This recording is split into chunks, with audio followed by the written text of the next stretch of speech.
कलमनुरी नगर परिषद चुनाव को लेकर नामांकन पत्र दाखिल करने की प्रक्रिया जोरों से शुरू है।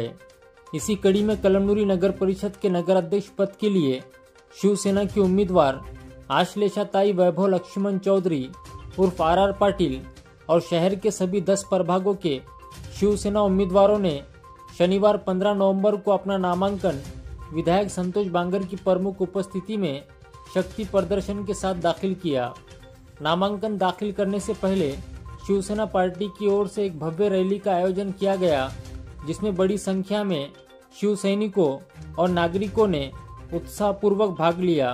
रैली की शुरुआत शहर के लमानदेव मंदिर यात्रा मैदान से हुई और मुख्य मार्गों से होते हुए रैली तहसील कार्यालय तक पहुंची, जहां रैली को संबोधित करते हुए विधायक संतोष बांगर ने सभी कार्यकर्ताओं और नागरिकों का आभार व्यक्त करते हुए शिवसेना उम्मीदवारों को जिताने का आह्वान किया, तो वहीं आगामी चुनाव में शिवसेना की जीत का विश्वास व्यक्त किया।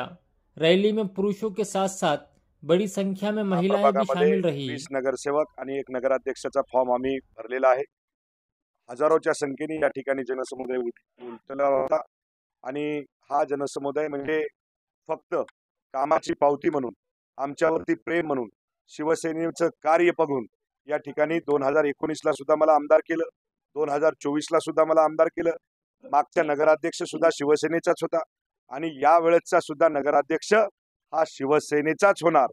हा उत्साह जर आपण बघितला तर मला वाटते की विरोधकाकडे काही राहिलं नाही, त्यांच्याकडे कोणत्याही वार्डामध्ये उमेदवार नाहीत। आमची परिस्थिती जर बघितली तर एका वार्डामध्ये 4-4, 5-5 उत्सुक होते आणि आज या ठिकाणी 20 ला 20 नगरसेवक आणि नगराध्यक्षाचा फॉर्म आम्ही भरलेला। विरोधकांना उमेदवार शोधावा लागत आहे, पण आपल्याकडे सर्व समाजाचे, सर्व जाती धर्माचे उमेदवार आपण आज नामनिर्देशन पत्र दाखल केले। निश्चितच आपण या ठिकाणी सगळेजण रॅलीमध्ये होतात, रॅली बघितलेली आहे। जी निवडणूक आहे ही निवडणूक कळमनुरी शहरातील सर्व समाजातील सर्व थोरा मोठ्यांनी मायबाप जनतेने आपल्या हातात घेतलेली आहे। मायबाप जनतेचा उत्स्फूर्त प्रतिसाद आहे। प्रत्येक जाती धर्माचे लहान मोठे सगळ्यांचे आशीर्वाद आमच्या पाठीशी आहेत। आदरणीय आमदार संतोषदादा बांगर आमचं जे नेतृत्व आहे, आपण बघतोय 6 वर्षापासून आमदार झाल्यापासून ज्या पद्धतीने ते काम करत आहेत, त्यांच्या कामाच्या माध्यमातून उभ्या महाराष्ट्रामध्ये त्यांना देव माणूस मानलं जातं। अशा या देव माणसाच्या आमच्या नेत्याच्या नेतृत्वात आम्ही या ठिकाणी नगरपालिका कळमनुरीवर शिवसेनेचा भगवा फडकवू।